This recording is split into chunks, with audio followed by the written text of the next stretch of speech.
Hello everyone and welcome to my front of house salon. Inconspicuous sip of tea. My name is Ultan. I will be reading a short story for you today. This is a short story I wrote. No one has ever read this short story. Nobody has ever read any piece of prose I've ever written before, but this was written at the height of lockdown one. I was back living in Donegal and I thought I would like to write a short story collection about a group of people who live in a small town in Donegal. So I thought I'd read one of those stories today. So this story is called Closed, and it's about two men who live in this town. I won't talk about it anymore. I'll just go.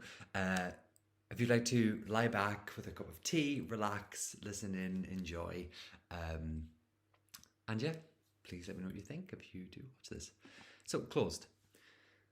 Mark Evans sits at a table in his tiny coffee shop, the Coffee Dock. Dara's idea, not his. The time is 5:47 and he's just switched the yellow beige sign over to Closed. Dara's out the back, tidying.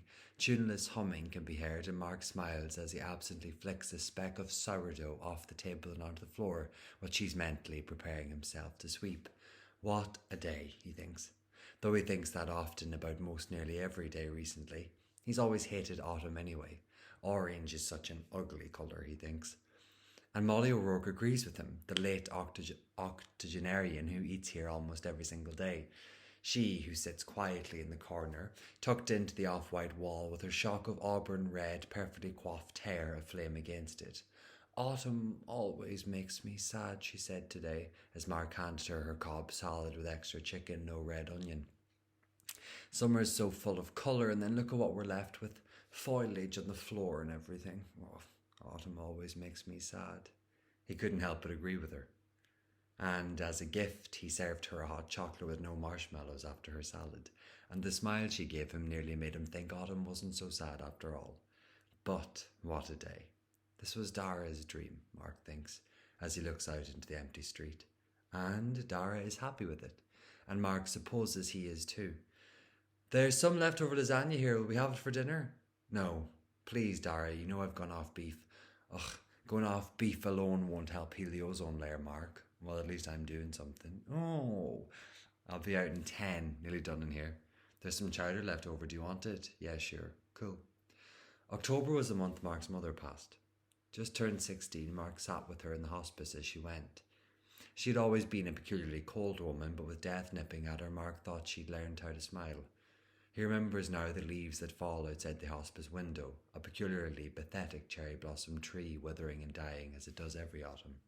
Probably meant to be cheery, but not right now it wasn't. There was no final words from Mark's mother. She had remarked the morning of her death that she couldn't wait to come home for Mark's father's birthday, which was October 19th. Mark said, yeah, and wouldn't they bake a lovely cake? And she'd smiled. Cracked lips which times would leak bright red blood pulled back, and her almost unnervingly white teeth smiled. This is what he remembers of her most. How she refused to believe she would die, her defiance in the face of a disease that had eaten her alive.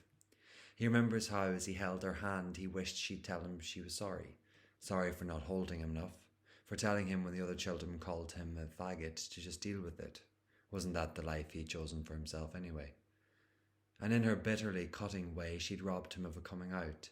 She'd told him when she'd found him watching pornography at 13 that she always knew anyway, with a small shake of her head, as her cool green eyes pinned him to the chair, trousers around his ankles, and then she was gone, one October day. And she never did say sorry. Now he hears Dara humming again, the new Lady Gaga album, and he smiles. He heaves himself off the chair, and yes, heaves. Mark may only be 26, but he feels 83 most days. And as he grabs the brush, or more a broom really, one of those long Wicked Witch of the West brooms, which Dara says makes Mark look like he'll take off at any minute. They'd watched that movie together, on their 4th date in college. Mark had to introduce Dara to it. Dara, who it seemed to Mark had had a very boring childhood, which made sense really, Mark thinks, because Dara's mother Irene hadn't allowed a TV in the house till Dara was 12. Irene thinks of herself as bohemian. Mark just thinks she's a stingy bitch, but he'd never say it to Dara. The one time he said to him that Irene reminded him of a bulldog terrier Dara had sulked for 3 hours and couldn't even eat his dinner. Mark sweeps the floor to the sound of Dara tidying in the kitchen and thinks maybe it's not so bad really, this town. Not really. Mark's father, Saoirse Evans, couldn't handle it when his wife was diagnosed with stage 4 terminal pancreatic cancer. He couldn't handle it when she asked him to take her to have her will made. He couldn't handle it when she clawed at him late at night and said she couldn't bear to die. And when her death came, he couldn't handle it either, so he stayed at home and sent his son on alone with his wife's sister Brenda to be there when she died. And he watched Manchester United versus Sunderland on the TV, and when his phone rang that day, he let it ring out 4 times before he even could bear to answer it. And when his son said to him, "Dad, please, Mam's gone," he said thank you and hung up. When the mourners at the wake told him she'd be missed, he smiled and nodded. When his son took his hand at the funeral, his own hand was left limp. When his son asked him 3 months after his wife's death if he could move in with his Aunt Brenda, he said yes. And eventually, after his son went to college, Saoirse moved to England, where in Coventry he found solace in other emigrants and some small comfort in working. But it's not that Mark and Saoirse didn't get along, it's just that Saoirse wasn't the father that Mark needed, and Mark wasn't the son that Saoirse wanted. They spoke every so often when Saoirse called, and they would send each other a card at Christmas. And once 2 years ago, Mark took a trip to Coventry, but the desperate sadness of it near crippled him, and he never went back. His father lived in filth, he thought, a tiny terraced house which he had very obviously tried to clean for his son's visit. The smell of bleach still stung at Mark's nose. And drinking tea that day, the misery of it all became too much for him. The granite block of grief there between the two men too much, and a sort of fragile reaching for connection, for familiarity, for love that was useless, because it shriveled and died in the cold grey light of that tiny house in a foreign country that would never be home for either of them. And so Mark hadn't seen his father since, and he thinks now as he sweeps the crumbs of food up off the floor that he must call him. Even if the phone calls were tortuous, he should still call him. There are times when Mark thinks he sees his father in the street, moments when he sees a man with a shock of grey hair and a belly which spills over his belt buckle and thinks, oh. But he never sees his mother, no. His last sighting of her was too final, her hand too nearly grey in his for him to think he sees her again.